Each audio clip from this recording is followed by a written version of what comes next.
Bienvenidos. Damos inicio a la versión especializada en salud del Noticiero Científico y Cultural Iberoamericano NCC. Soy Jonás Birmar y estaré con ustedes en este espacio de la Asociación de Televisiones Educativas y Culturales Iberoamericanas, ATEI, buscando difundir la ciencia y la tecnología a lo largo de América Latina. Según investigadores, cada vez más gemelos están naciendo en el mundo, una tasa que ha estado en aumento desde la década de los 80 y que es posible haya alcanzado su punto más alto, pues un aproximado de 1.6 millones de gemelos nacen cada año. Sin embargo, esto también implica algunas complicaciones económicas. Tener gemelos conlleva el doble de amor, de alegrías y risas, pero también el doble de pañales, papillas y gastos. Y no digamos si los que llegan son 3 de golpe. Un peso económico que soportan numerosas familias en España, campeona de Europa de partos múltiples y donde el 4% de los niños que nacen son gemelos o trillizos. Es mucho gasto. Porque al final, si les tienes por separado, ya sea niño, niña, tal, puedes ir reciclando, reutilizando. Aquí ya en principio es todo de golpe. Un carro doble que es muy caro, 2 cunas, todo de 2. Nos tocó cambiar de coche también. Las familias de más de 2.000 gemelos y trillizos se han reunido en Madrid en un encuentro festivo que también ha servido para exigir a las autoridades que les concedan los mismos beneficios económicos que a las familias numerosas o monoparentales. Guarderías, actividades, colegios, todo se multiplica en un contexto de aumento del coste de la vida que pesa como una losa sobre estas familias. Con unos sueldos súper miserables en todos los sitios, con 2 de golpe, tú no puedes decidir, bueno, pues a este niño le meto en una actividad y a este otro no, les tengo que poner los pañales a los 2. Julia y José tuvieron trillizos hace 12 años. La primera semana llorando te la pasas, diciendo 3, ¿y qué voy a hacer ahora con mi vida con 3? Sí, pero a la semana ya te has hecho a la idea. Desde el principio es difícil, pues la mitad de los embarazos gemelares acaban en partos prematuros. La legislación española las considera familias de especial protección, pero solo reciben una ayuda en el momento del nacimiento, a pesar de que los gastos ascienden de año en año. Por eso reclaman poder optar a becas, ayudas para comedores o exenciones de matrículas universitarias. Un pequeño empujón en un país como España, en el que la natalidad registra mínimos históricos. Sacarlos adelante es un gran reto, pero estos padres saben que merece la pena. Dormimos juntas, caminamos juntas, bailarnos juntas y jugarnos juntas. En Europa, países vecinos con Ucrania se mantienen pendientes de cómo la guerra escala en esa zona, pues el presidente ruso ha amenazado con usar armas nucleares de ser necesario. En dado caso, las pastillas de yodo podrían proteger contra el cáncer de tiroides, derivado de una contaminación nuclear, aunque con efectos secundarios intensos.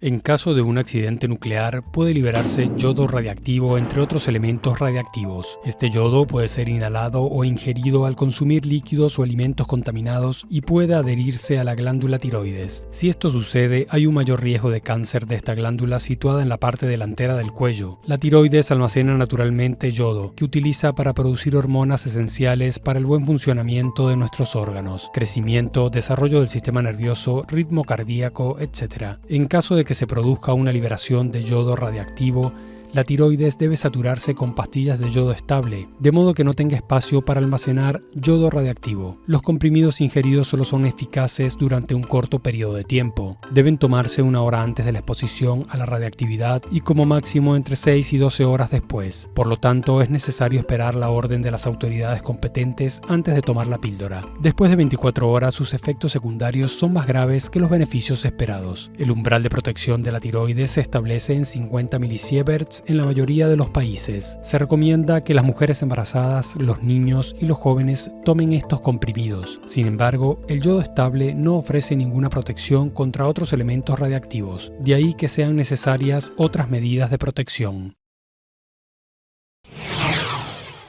Para muchas personas, la ansiedad y el miedo son un impedimento importante para no acudir regularmente al dentista, ya que algunos procedimientos utilizados se asocian directamente con el dolor intenso. La buena noticia es que se ha desarrollado un nuevo método que seguramente hará las visitas al dentista menos aterradoras. Seguramente los dentistas nos parecerían más simpáticos si en cada visita no nos amenazaran con la punta de su pequeño taladro, la llamada fresa. El método convencional para tratar una caries consiste en eliminar mecánicamente la superficie del área afectada para después rellenarla con resina o una aleación metálica. Sin embargo, este procedimiento no se recomienda en caries muy pequeñas, ya que eso supone sacrificar gran cantidad de diente sano para que el relleno se adhiriera bien a la pieza dental. Estas caries son las que, si no se atienden de modo apropiado, crecen y provocan con el tiempo el infernal dolor de dientes y muelas que no tiene otro remedio de tratarse sino con métodos convencionales. Las caries se originan cuando el ácido producido por las bacterias disuelve el esmalte natural de los dientes con la consiguiente formación de una sustancia conocida como hidroxiapatita. En esas cavidades iniciales tan pequeñas no se adhieren las sustancias convencionales de relleno. Los químicos que desarrollan nuevos materiales han elaborado una pasta blanca cristalina que es una hidroxiapatita modificada muy parecida al esmalte natural. Con microscopios especiales se observó que cuando se coloca dicho material sobre la pequeña caries, el esmalte natural se disuelve primero en este, pero después se integran ambos hasta cristalizar de manera conjunta sin que haya ninguna brecha de separación entre ellos. La hidroxiapatita modificada cristaliza en forma semejante al esmalte natural y crea así una estructura continua. Este nuevo descubrimiento probablemente no hará que disminuyan nuestras visitas al dentista, pero sin duda podrá lograr que éstas sean más agradables. Hasta aquí, una pequeña dosis de ciencia. La viruela del mono situaba sus contagios en zonas selváticas de África Central y Occidental. Pero la gran movilidad de personas propició que estas infecciones llegaran a otras partes del mundo. Como consecuencia a esta expansión, se ha registrado el primer linaje del virus que causa la viruela del mono en Sudamérica. Las autoridades sanitarias peruanas han registrado un nuevo linaje de la viruela del mono denominado B.1.6 que se convierte en el primer linaje nuevo y original identificado en la región sudamericana, anunció el miércoles el Ministerio de Salud MINSA. A través de un comunicado, la cartera detalló que el descubrimiento fue posible gracias al trabajo que vienen realizando los investigadores del equipo de vigilancia genómica del Instituto Nacional de Salud, INS. El linaje B1.6 ha sido identificado por el equipo de vigilancia genómica del Instituto Nacional de Salud por un proceso que se conoce como secuenciamiento genómico. Este secuenciamiento genómico ha sido favorecido, este proceso ha sido favorecido por la implementación de personal, equipo especializado y, por supuesto, material a partir de la pandemia del coronavirus. Sin embargo, la cartera adelantó que los investigadores han observado que este linaje no es el único presente en el país andino, ya que hasta el momento han identificado más de 10 introducciones independientes del virus a nivel nacional.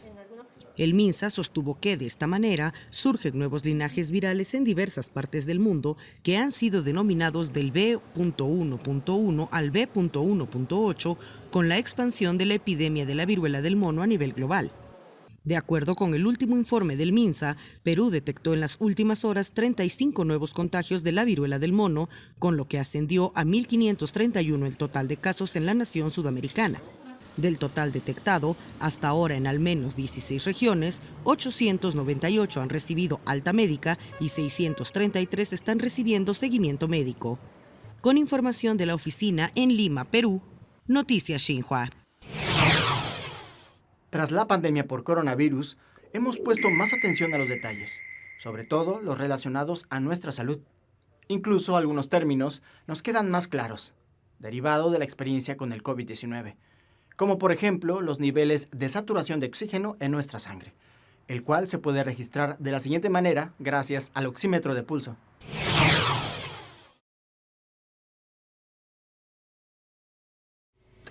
Un oxímetro de pulso mide la frecuencia del pulso y el nivel de oxígeno en la sangre, llamado la saturación de oxígeno. Esta información permite controlar el estado de los pacientes propensos a trastornos respiratorios. El oxímetro, generalmente colocado en la punta del dedo o en el lóbulo de una oreja del paciente, emite dos tipos de luces. Su funcionamiento se basa en la capacidad de la sangre de absorber las luces rojas e infrarrojas según el nivel de saturación de oxígeno. La sangre que contiene mucho oxígeno absorbe más radiación infrarroja y permite pasar más luz roja. Por el contrario, la sangre que no contiene suficiente oxígeno absorbe más luz roja y permite pasar más radiación infrarroja.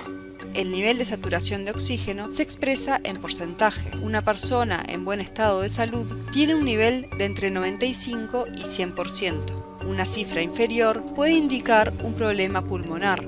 El oxímetro de pulso es esencial para evaluar la gravedad de las infecciones respiratorias agudas como la COVID-19. La eutanasia, o muerte asistida, es un debate de salud pública que ha logrado la legalidad en algunos países. Es una intervención médica que sirve como asistencia para poner fin a la vida de un paciente sin perspectiva de cura. Hablamos del derecho a morir dignamente, proceso que busca ser regulado en Uruguay. La Cámara de Diputados de Uruguay aprobó un proyecto de ley que despenaliza y regula la eutanasia. El texto, que ahora deberá ser debatido por el Senado, tuvo el apoyo transversal de diputados de todos los partidos para alcanzar los 57 votos sobre un total de 96. Según el texto, la legislación apunta a regular y garantizar el derecho de las personas a transcurrir dignamente el proceso de morir, en las circunstancias que ella determina. Que lo importante acá no es lo que sienten los médicos, sino lo que siente la persona que está sufriendo. Este proyecto cambia el centro de gravedad. El poder ya no está en el médico, queremos que esté en buena medida en el paciente, que es el que está sufriendo. Si termina siendo aprobado, la solicitud de eutanasia quedará habilitada para personas mayores de edad, psíquicamente aptas, que padezcan una o más patologías o condiciones de salud crónicas, incurables e irreversibles que menoscaben gravemente su calidad de vida, causándoles sufrimientos que les resulten insoportables. Los detractores del proyecto argumentan que es necesario mejorar los cuidados paliativos en lugar de legalizar la eutanasia. Porque no está especificado acá en este proyecto de ley. Acá lo único que se hace es despenalizar al médico. No vamos a ser procesados, no vamos a ir presos por matar gente. Uruguay reglamentó en 2013 la Ley de Voluntad Anticipada, que permite que un paciente con una enfermedad incurable deje de recibir un tratamiento que le prolongue la vida en detrimento de su calidad, si así lo desea. En tanto, otra ley vigente considera que la eutanasia es contraria a la ética médica y castiga a cualquier profesional de la salud que la aplique con hasta 10 años de suspensión. El pericardio es un saco que rodea el corazón y lo sostiene en su lugar. Esta membrana lo envuelve y protege de agentes externos. En España, luego de sufrir un accidente vehicular que lastimara su corazón, un hombre ha recuperado la esperanza de vida gracias a un parche hecho con el pericardio de una vaca.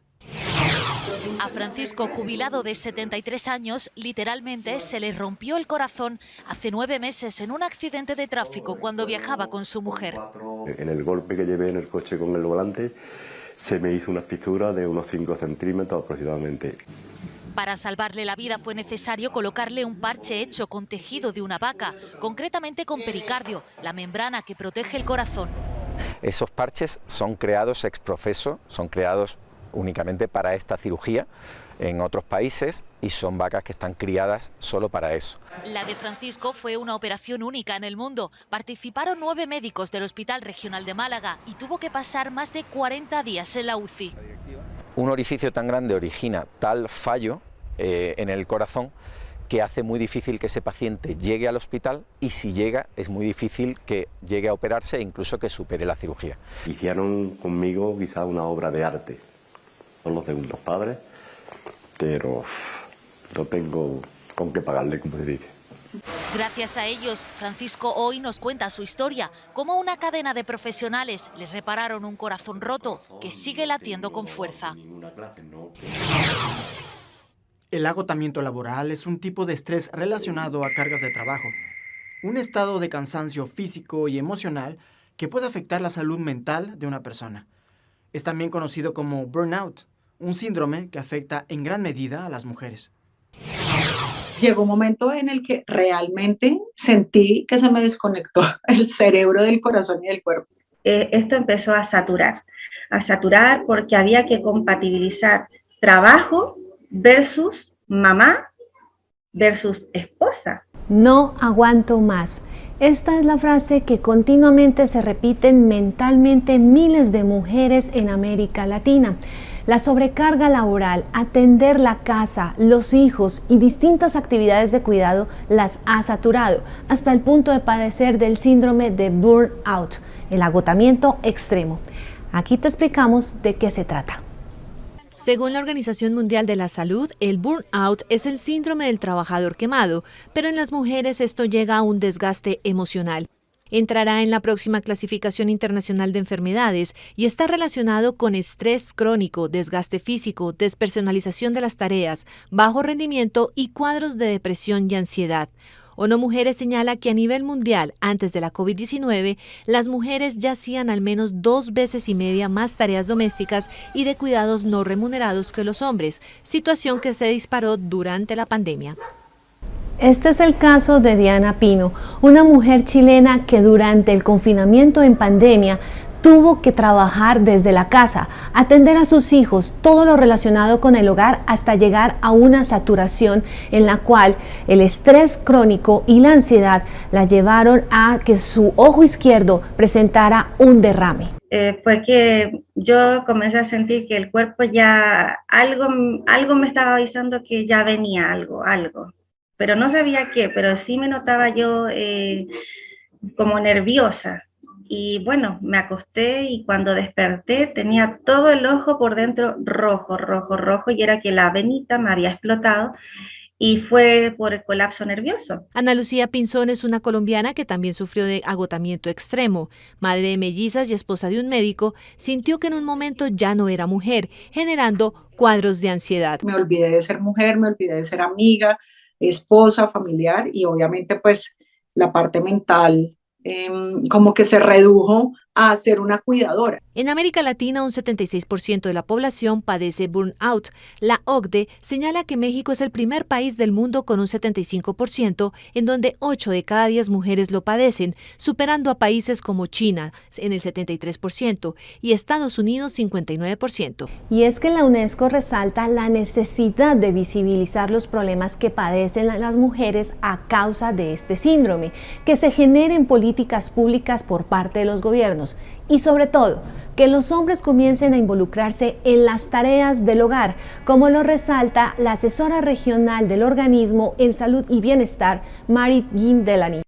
No podemos seguir exigiéndonos más si no tenemos un sistema equitativo en la casa, porque así ha funcionado el mundo por milenio, ¿no? La mujer en la casa y el hombre afuera. Para los psicólogos como Pedro Pablo Ochoa, es necesario escucharlas y darles más espacios, pues cuando se sienten mal, suelen ser estigmatizadas. Tenemos que ser felices, que todo tiene que ser maravilloso, que tenemos que estar siempre bien, divirtiéndonos, todo tiene que ser alegre y bonito. Y esa presión también resulta dañina, porque no es normal. Realmente las personas no siempre pueden estar bien. En el caso de Ana Lucía, el padecer el síndrome de agotamiento extremo la hizo entender que trabajar en el hogar no significa que se sea discriminada, todo lo contrario. Para ella esto es una profesión 24/7 y por lo tanto se ha dedicado en sus redes sociales, en especial en Instagram, a llevar a cabo un proyecto como ama de casa en tacones para empoderar a las amas de casa. Yo te invito a que lo digas con orgullo, yo te invito a que te empoderes, a que digas mi profesión es ser ama de casa, mi trabajo es estar pendiente de mi familia, porque es un trabajo 24/7. ¿Y tú padeces o has padecido de burnout? Comenta en nuestras redes sociales y sobre todo, no estás sola y pide ayuda. Según la Organización Panamericana de la Salud, los problemas relacionados a la salud mental producen tasas de discapacidad a lo largo del continente americano. No obstante, solo un porcentaje mínimo del presupuesto en salud es lo que destinan algunos países a la prevención y tratamiento de estos trastornos, lo que ocasiona necesidades importantes en los centros que atienden la salud mental. En el Hospital Psiquiátrico de Caracas, trozos de paredes y techos se caen por la humedad. También hay ventanas rotas, maleza, filtraciones de agua y una fachada en franco deterioro. La delegada general del Sindicato Único de Empleados Públicos del sector, Celeste Rodríguez, asegura que de una capacidad para 200 camas solo funcionan 20. Que es lo que actualmente tenemos funcional. ¿Por qué? Porque realmente los espacios no están acordes para albergar la gran demanda que tenemos hoy en día. En la misma situación se encuentran otros centros similares. Hay 48 centros psiquiátricos públicos y en muchos de ellos ha disminuido la disponibilidad de camas, se ha deteriorado la infraestructura, hay déficit de personal, intermitencia en la dotación de medicamentos y fallas en los servicios. Además, algunos han cerrado y otros han clausurado los servicios de hospitalización. Acceder a un centro privado tampoco es sencillo. Una habitación puede llegar a costar $80 al día. La presidenta de la Sociedad Venezolana de Psiquiatría, Petra Aponte, asegura que el nivel de deterioro que han venido sufriendo los establecimientos públicos en el área de la salud mental se debe a la falta de recursos, de personal y de mantenimiento. El recurso económico dirigido hacia la salud mental siempre ha sido, el menos tomado en cuenta. La salud mental hasta ahora ha venido siendo tomada en cuenta como en unos porcentajes mucho menores. Así, Venezuela llega este 10 de octubre, Día Mundial de la Salud Mental, con su sistema de salud público en estado crítico. Aponte confía en que se avance en la creación de una ley que supondrá un paso en la dirección correcta en la protección de la salud mental de los venezolanos. Gracias por acompañarnos en este viaje informativo del Noticiero Científico y Cultural Iberoamericano NCC, especializado en ciencias médicas y tecnología de la salud. No se pierdan las emisiones especiales de Ciencia, Tecnología y Cultura con Iván Carrillo y Ana Cristina Olvera. Gracias a los socios de ATEI, que a través de sus plataformas hacen posible esta transmisión. También gracias a las agencias informativas AFP, EFE, Notimex, Xinhua, Euronews y Deutsche Welle. Visite nuestra página noticiasncc.com. Utilice nuestra aplicación móvil y síganos en nuestras redes sociales. Nos encuentran como NCC Iberoamérica. Soy Jonas Birmar. Cuídense mucho. Nos vemos en la próxima.